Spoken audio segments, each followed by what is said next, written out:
Imagine being so feared that the very warriors who burned kingdoms, slaughtered armies, and made all of Europe pray for mercy chose not to fight you unless they absolutely had to. The Vikings were not men who frightened easily. They sailed through black oceans, raided fortified cities, and laughed in the face of death. Yet deep in the frozen north, beyond the comfortable farming lands of Scandinavia, lived a people who turned the environment itself into a weapon, a tribe that could erase you without ever forming a battlefield. These were the Sámi, masters of the Arctic wilderness, and stepping into their territory was less like entering enemy land and more like walking willingly into a slow, silent execution. Viking sagas speak of strange northern hunters who moved faster than expected, vanished into snowstorms, and struck from distances that made retaliation impossible.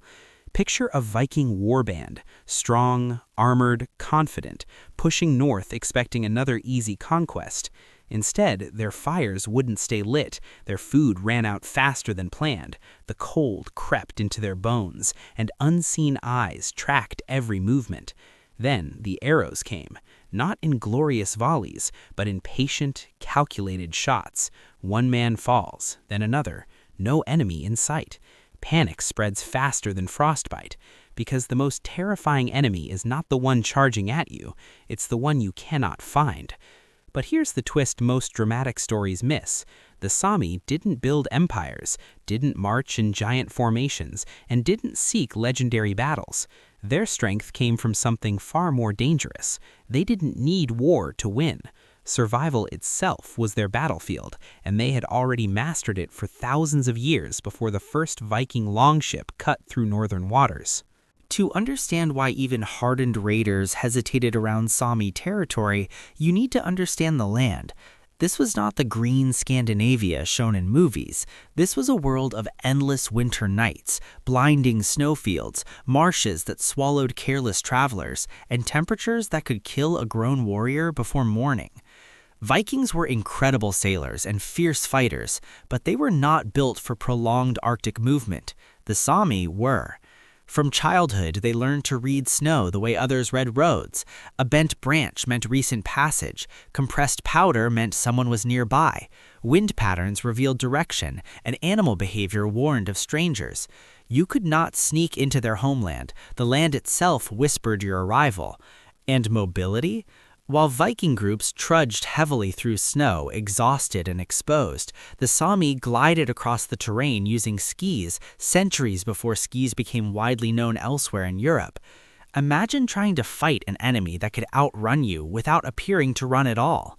They hunted with bows designed for precision, not spectacle. No wasted motion, no heroic shouting, just efficiency. Even more unsettling for the superstitious Norse were the Sámi shamans, figures believed to influence weather, fate, and spirits. Whether real or not didn't matter. Vikings respected forces they didn't understand. When storms suddenly trapped expeditions or navigation failed under strange conditions, whispers spread quickly. These northern people were protected by powers you should not provoke.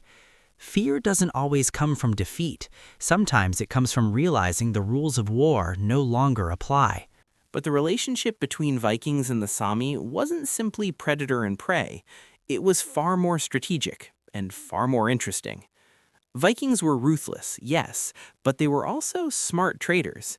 They recognized value when they saw it, and the Sámi controlled resources that southern societies desperately wanted. Furs thicker than armor against winter, rare pelts, expertly preserved fish, and knowledge of northern trade routes. So instead of endless war, something more practical emerged: cautious cooperation. Trade networks formed. Some Norse chieftains collected taxes from Sámi communities rather than attempting costly invasions. Why risk losing men to cold and ambush when profit could be made peacefully? That decision alone tells you something important. Vikings only avoided conquest when conquest looked expensive. Still, tension never vanished completely. Raids happened, power shifted, borders blurred. Yet full-scale domination never came easily, because conquering a people perfectly adapted to their environment is like trying to conquer the ocean. Brute force means nothing if the terrain refuses to obey you. Think about it. Vikings thrived on momentum, fast strike, overwhelm, leave before resistance builds. The Sami strategy destroyed that rhythm. There were no rich monasteries to plunder, no gold-filled cities, no centralized ruler whose defeat ended resistance, just scattered, resilient communities that could relocate, adapt, and outlast. You can't terrorize people who don't depend on fixed walls, and that alone earns respect from even the most aggressive cultures. So did the Vikings lie awake trembling at the thought of the Sami? Probably not in the dramatic way modern titles suggest. But respect can be more powerful than fear, because respect changes behavior. The strongest warriors in Europe calculated their moves carefully when the northern horizon came into view. They understood a brutal truth every great military eventually learns. Some victories cost more than their worth. The Sami never needed to destroy Viking armies to shape Viking decisions. Their resilience, mobility, and deep connection to the land made them unconquerable in the way that truly matters. They remained themselves.